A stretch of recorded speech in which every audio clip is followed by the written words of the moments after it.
Bienvenidos a un nuevo paseo por los trabajos prácticos de Laboratorio 1. En este caso estaremos hablando del práctico de polarización de transistores. Esto es muy importante porque el transistor está considerado como el mayor invento del siglo XX. Es tan importante que toda la electrónica que nos rodea a diario depende de las propiedades de los transistores. O sea, esto es clave. Fue inventado en 1947 por Bardeen, Brattain y Shockley, que años después ganaron el Premio Nobel de Física. Así que fíjense qué importante que es eso. En el muro de los laboratorios Bell, donde trabajaban estos tres, hay una placa conmemorativa por el Premio Nobel del Transistor. Y esto es bastante raro, el laboratorio Bell tiene un montón de placas de premios Nobel. No es común que una institución tenga muchos premios Nobel. Lo loco conseguir uno, aunque sea. Bueno, el tema es que la historia del transistor es bastante loca porque no se llevaron muy bien los protagonistas de este invento. Así que bueno, los invitamos a ver el video que aquí figura al pie y que va a estar en los detalles del video cuando se publique. Hablemos del trabajo práctico.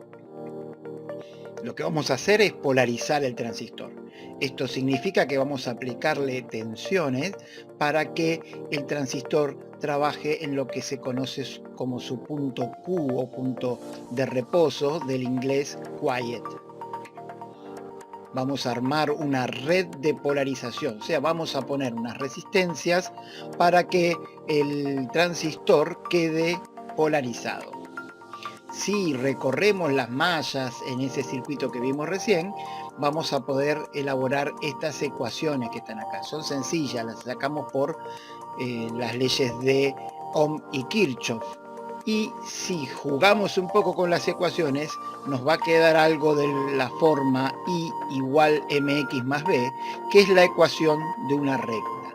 Y de ahí sale la famosa recta de carga estática. Es una recta con pendiente negativa, o sea que va bajando y que en el eje de la tensión colector-emisor va a alcanzar su punto máximo en la tensión de alimentación. Según la corriente de base es donde va a quedar el punto Q a lo largo de esta recta. Lo que vamos a hacer es simular el circuito de polarización con el multisim. En esta dirección, que también va a estar en la descripción del video, podemos encontrar el circuito ya armado. Luego vamos a tomar la guía de TP y vamos a ir completando las tablas. La tabla número 1 corresponde a la variación de la resistencia de base. Es decir, lo que vamos a hacer a lo largo del práctico es ir variando las resistencias de polarización para ver qué pasa con el transistor. Lo primero que vamos a variar son las resistencias que tienen que ver con la tensión en la base. Entonces vamos a poner los valores que corresponden y vamos a medirlo con el multisim. En el multisim ya está puesto el amperímetro y el voltímetro para hacer las mediciones, como se ve ahí, y lo que vamos a ir haciendo es cambiar los valores de las resistencias R1 y R2 haciendo clic sobre la resistencia y cambiándole el valor. Ojo que hay un caso que siempre genera preguntas en la guía de TP y es este infinito. Algunos dicen, ¿cómo? ¿Infinito al cuadrado? Bueno, infinito al cuadrado no tiene mucho sentido porque sería lo mismo infinito, sino que ese 2 es un superíndice, corresponde a una nota al pie en la guía de TP. ¿Qué es lo que me dice esa nota? Que cuando aparezca el valor infinito, lo que vamos a hacer es sacar la resistencia. O sea, va a haber un valor infinito de resistencia. Entonces, lo que podemos hacer es marcar la resistencia, eliminarla y después, haciendo undo o deshacer o control Z, la podemos volver a poner en el programa. Entonces, en los casos en los que me figure infinito, lo que vamos a hacer es sacar la resistencia, hacer la medición y después volverla a poner. En el mismo cuadro nos pide valores calculados, es decir, vamos a tener que resolver el circuito con los valores de resistencia que figuran en este cuadro. En este caso, la resistencia de emisor de 3,3K, la de colector de 1K, y en la primera línea R1 56 y R2 47K. Con esos valores calculamos ICQ y BCQ con la fórmula. Después vamos a tener que indicar cuál es la zona de trabajo, es decir, el punto Q está en la zona activa, está en corte, está en saturación. Eso es lo que tenemos que poner en esa última columna. Luego vamos a hacer lo mismo, pero con las resistencias que corresponden al emisor. O sea, vamos a dejar fijas R1, R2 y la resistencia de colector y vamos a cambiar RE. Y vamos a hacer lo mismo. Después, en la tabla número 3, vamos a dejar fijas R1, R2, RE y vamos a cambiar RC. Y vamos a ver qué pasa en cada caso. Para todas las tablas hay que hacer mediciones y calcular los valores. ¿Por qué calculamos los valores? Ya lo hablamos en otro trabajo práctico. Es para ver si yo calculé que tenía que haber, no sé, un valor 10 y me da 24, quiere decir que hay algo que está mal, ¿sí? Entonces, los valores calculados nos dan el valor esperado para la medición. Este práctico ya trae algo nuevo y es los circuitos de aplicación.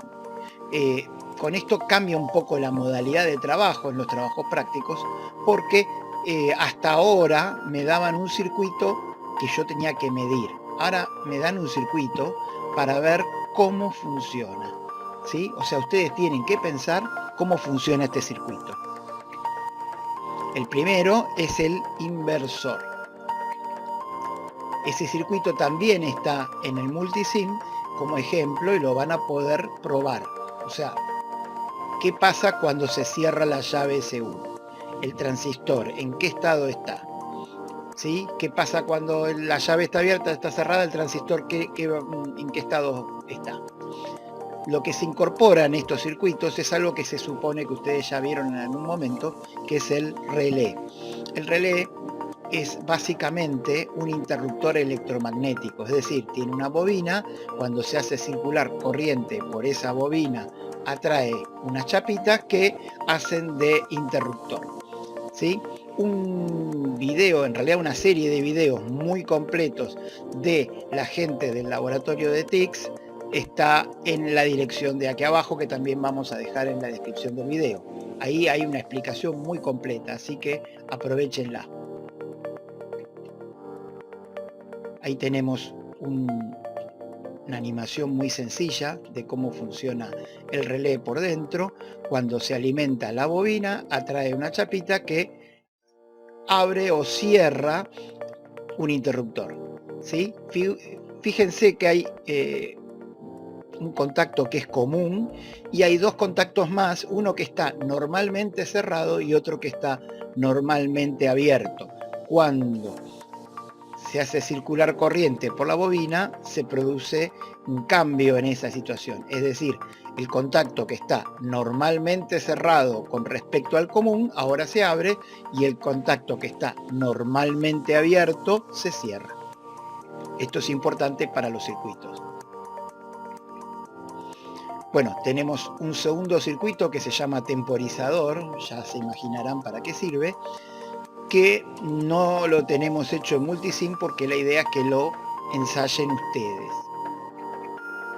Y un tercer circuito que es la punta lógica. En todos los casos, para estos circuitos hay que explicar cuál es el funcionamiento, ¿sí? ¿Qué pasa cuando se cambian, por ejemplo, en este caso, si hay una tensión positiva, si está conectado a masa a la punta de prueba, qué ocurre, ¿sí? ¿Qué va a pasar? ¿Y por qué? Entonces me dicen, no, el transistor está en saturación y cuando pasa esto va a pasar a corte o está en la zona activa, lo que sea. Esto es para que ustedes apliquen lo que fueron aprendiendo en la materia de circuitos. ¿Qué hay que hacer entonces? Completar todas las tablas y los cuadros de la guía usando el multisim. En multisim vamos a hacer también los circuitos de aplicación que no están hechos, o sea, el temporizador y la punta lógica, y hay que contestar todas las preguntas que están en la guía, que justamente sobre los circuitos. También vamos a tener que graficar. Para la tabla número 1 me pide graficar la recta de carga estática. Esto no es súper complicado, pero hay que dedicarle un ratito. Con los datos de la tabla vamos a hacer los puntos para la recta de carga estática. Fíjense que hay dos puntos que los vamos a conocer, que son la tensión de alimentación para el eje X y la corriente máxima, que está dada por BCC dividido la suma de RC más RE, que sería el caso en el que el transistor conduzca plenamente entre colector y emisor. Bueno, con los puntos vamos armando el gráfico. Una opción es que lo hagan en un papel milimetrado, con mucho cuidado, en lápiz. Otras que usen algún programa graficador, por ejemplo el GeoGebra, que es bastante sencillo y se le pueden cargar las coordenadas de los puntos, ¿sí? Después vamos a tener que hacer pasar una recta lo más cerca posible de todos los puntos, ¿sí? Entonces, esa recta va a representar la recta de carga estática, ¿sí? Ojo que los valores de la recta que están fuera del cuadrante no pueden existir para el transistor. Es decir, no puede haber una corriente para el otro lado ni una tensión negativa entre colector y emisor, porque el transistor no lo va a permitir además. Los puntos tienen que quedar lo más cerca posible de la recta. Que no estén sobre la recta es posible porque cometemos errores en la medición, pero me tienen que quedar muy cerquita. Si hubiera un punto completamente alejado, hay algún problema en la medición.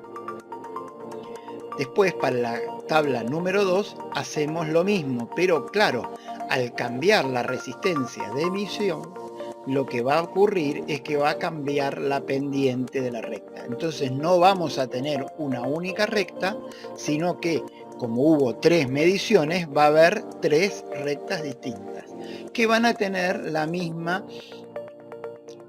coordenada en el eje X, que es la tensión de alimentación. Recordamos de lo que vimos al principio, que la pendiente está dada por la resistencia de colector y emisor. Entonces, en la tabla número 3 nos va a pasar lo mismo. ¿Por qué? Porque también la pendiente depende de la resistencia de colector, que es lo que estamos cambiando en la tabla número 3. Con lo cual vamos a tener 3 pendientes distintas, no iguales a las de la tabla número 2. Bien, ¿qué nos queda por hacer? Resolver los circuitos del final de la guía y elaborar un informe. El informe, como siempre, lo más completo posible, presentarlo en fecha, que esté todo ordenado, que no falte nada. Y con eso estamos listos para aprobar el trabajo práctico de polarización, que es uno de los más interesantes del año y donde empezamos a armar circuitos de aplicación. Esto va a ser la base para los circuitos amplificadores que vamos a ver más adelante.